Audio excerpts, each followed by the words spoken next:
Okay, round four in the mono set tournament, and we are leading it off with Hinterlands. So the board is interesting actually. Fool's Gold is always an interesting card to me because yeah, I don't really know when you want to go for a lot of it, when you want to delay a bit and build and then go for Fool's Gold. This is a bit tricky in my mind. So there's Stables for draw. There's also Embassy for draw. Plus buy, which is cool, is in Nomad Camp and in Spice Merchant potentially, and there's actions in Inn and Crossroads. So you could try to go for Fool's Gold and money with the Nomad Camp maybe, and the Embassy, but I don't think that's good. And actually, what I was considering on the opening here is Spice Merchant with what? Fool's Gold or Oasis or Develop actually. And I had to think about, well, what is it that I want my develop to do throughout the game? So it would hit the estates, which isn't great for Crossroads, but it is probably good still. Um, why that is important is because Stables and Crossroads is a very strong combination of cards to draw things with. So I was considering keeping the estates around and not picking up the develop, going maybe Fool's Gold and Merchant and Spice Merchant, but I decided to go with the develop. I think it'll be worth it to get rid of these estates, and then eventually I will fill up my deck with green cards again, and then the Crossroads will be happy, along with the Stables draw, of course. So my opponent does not pick up the develop, instead picks up an Oasis. I do see both my buys here, which is excellent, and I choose to top deck an Oasis. I was thinking of silver there. Another develop I also thought about, but I didn't want to. So I did top deck the Oasis, and now I have 4. So this is very interesting. I was thinking of Fool's Gold, which is why I played 2 copper, but then I thought, well, I have 4, which means I could get a second Spice Merchant maybe, or a Nomad Camp. I will want the plus buy. If you're playing with a lot of Fool's Gold, you definitely want plus buy.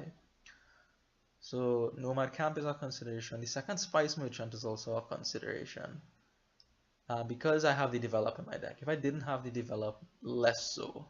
But I can't turn that into Stables and Oasis, which is great. So I do pick up the second Spice Merchant, hoping to trash a little more quickly. The hope was Spice Merchant trash for draw, find the other Spice Merchant trash for money, then buy 2 Fool's Gold. That would have been like the perfect draw, right? But it didn't happen that way.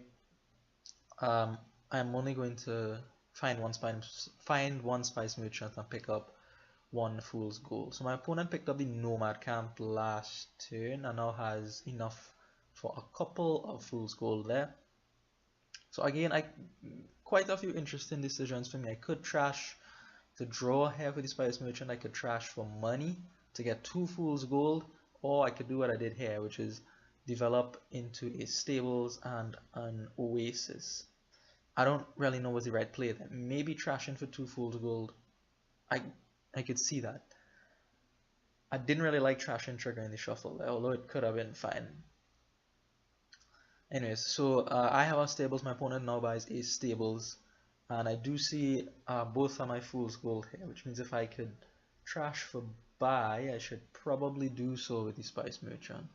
So I am going to trash first for draw and hope to find the other one. I don't find the other one, so that is a slight issue here.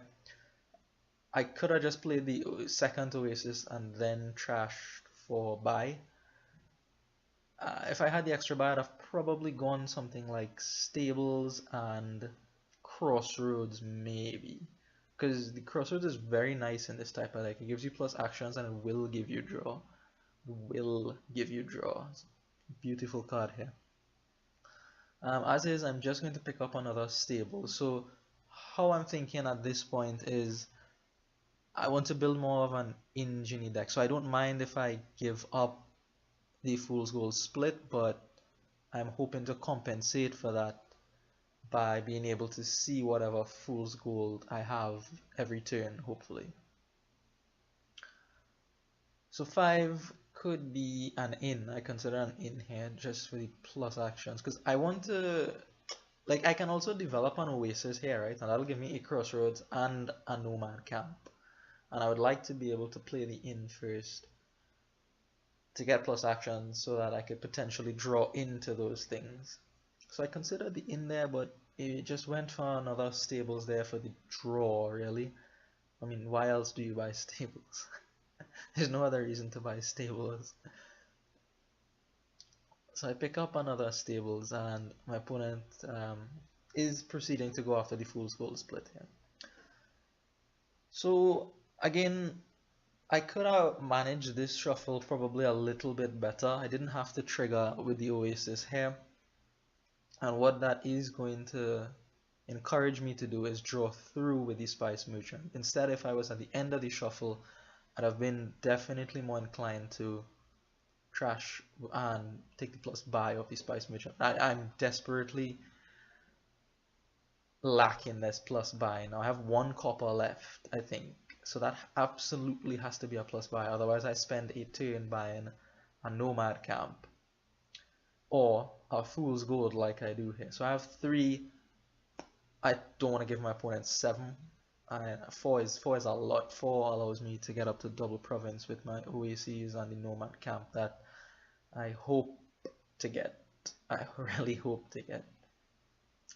So now I don't mind developing the Spice Merchant at this point, but I really want to develop the Oasis into Crossroads and Nomad Camp.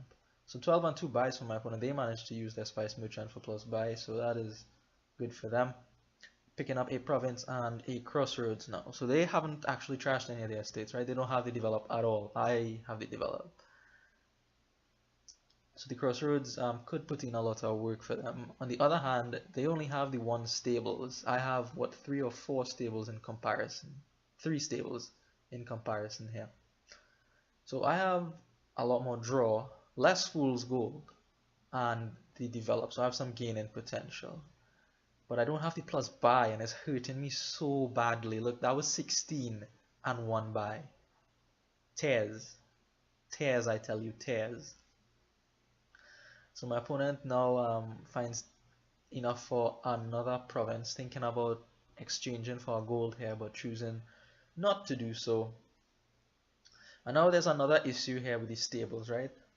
The only treasure in my deck are 4 fool's gold and a copper.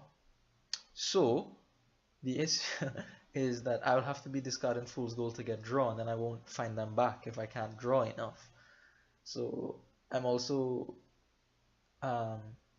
in desperate need of the crossroads, because if I give up the fool's gold to the stables, it'll find me green cards eventually, and then the crossroads can potentially draw back all of the discarded fool's gold. Then we'll be good, right? We'll be good and happy.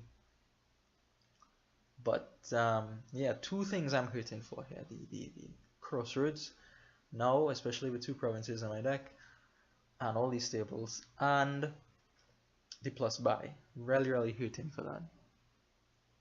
So not a province for my opponent there.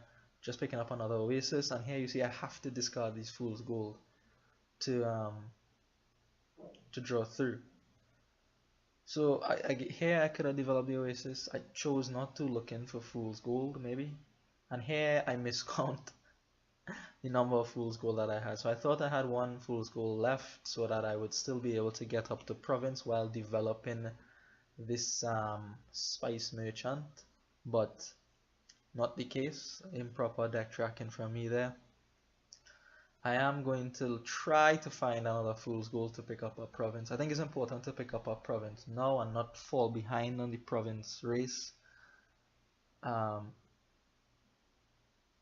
Yeah, because then my opponent could start going for duchies, and I'll be left in this uncomfortable position of having to break the penultimate province rule.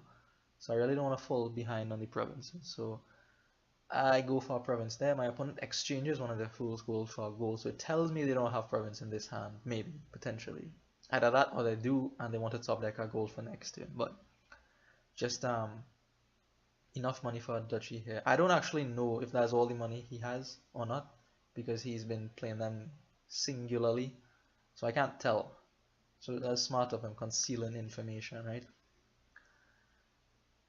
So here, 7 for me and 2 fool's gold, right? So I have to keep track of where all my fool's gold are. There's 2 here, which means there's 2 in the back. And actually it's going to be difficult for me to prevent with just 2 fool's gold. I do have the OECs, but it's going to be tough. So here I am thinking about what to do, right? It could be stables, it could be an inn, because the inn will be nice now to go past the provinces that the stables will draw into.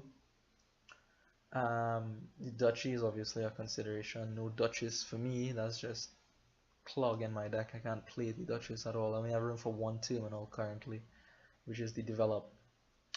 Hooray. So another duchy for my opponent, keeping things nice and tight. And here I am going to run into some trouble with these stables. I don't find treasure to discard. I don't find any treasure. And all 4 of my stables are here, so there's nothing in the rest of my deck in terms of draw. They are fool's gold, obviously. They didn't come here, they must be in the deck. So I am going to start to now use this develop to do different things. Before it was to develop estates and the spice merchant. Now it is going to be to develop stables. So I'm going to put $5 on top of my deck, which is great. I can guarantee myself at least a duchy next turn and pick up the crossroads. So now I have the crossroads and the plus buy. A bit late, yes, but it's here now, so maybe it'll help. Anyways, so Spice Merchant coming out for my opponent here. And the Oasis, remember, he has the top deck gold at this point. So this is probably a province turn for him. And he does actually show me $8 and plus buy even. So he takes the province there, obviously, to go ahead. And there's what, 2 left in the pile now. So thinking about top decking these top decking 2 golds here, but keeping these fool's gold around allows me to go for double duchy, which is what I need to do at this point. I need to win that duchy split. Right, so I believe my deck could come through in the end here if I get a decent enough turn. Like I have a lot more draw, now I have the crossroads, now I have the plus buy, and I still have all my fool's gold, so I mean, with a good draw, I could get, well, not really, no. But I was going to say double province, but I can't do that. I have to discard fool's gold to draw. But now I have a gold in my deck, for example, right? So I could make something happen here. And yeah, I have more control over what my deck can do than my opponent. He has the 1 stables and some OACs, but outside of that, he doesn't have much control. So he picks up a duchy and a crossroads here. And now the duchy pile is starting to look thin, and this is an unfortunate pair of OACs here. I do eventually decide to get rid of these stables. I don't want to discard the fool's gold because I might not draw back enough money. So 9, I am not going to buy the province. I don't think I could get to 8 the next turn, so I'm just going to play it safe, pick up a duchy. And I thought about estate and decided against it. I don't think the estate helps me. So what I ended up doing is top decking a nomad camp. Very nice ability of the nomad camp there, being able to come on top of your deck, which is sometimes inconvenient. You don't want to have to do that, but yeah, it was helpful in this case. So here my opponent actually goes for the province, right? So if I get province, I win here. There's nothing this Oasis could draw me that would allow me to get the province. Nothing. Well, a fool's gold. If it drew me a fool's gold, I would have been able to buy the province and win. But that's 1 in how much? I didn't feel like playing with those odds. So I top decked a gold and chose to guarantee myself the duchy instead of taking the chance on the fool's gold. Only the fool's gold isn't even in these 5 cards. So glad I did that. And now really the estates don't matter. It comes down to who could get the last province. And I get crossroads on an excellent hand here, but it draws me a bunch of garbage. It doesn't draw me anything good. And really I am forced to make the play again here with developing these stables into nomad camp and gold. And I know there's no terminal collision because all the nomad camps have passed me before. So I have at least $5 on top of my deck, and you know what? I have $8 on top of my deck. Look at that. I should win next turn if my opponent cannot find the province. But Spice Merchant comes out, draws cards, tension builds. Then the what is this? The Oasis comes out, draws a card, gives him money, and then Crossroads comes out. I see his hand has gold and Fool's Gold in it. Please don't find Fool's Gold. Please don't find Fool's Gold off your Crossroads. Actually, before the Crossroads, a Stables even comes out. So he had just exactly what he needed here to find enough money to close out the game. So that is game one. Thanks for watching and see you in the next game.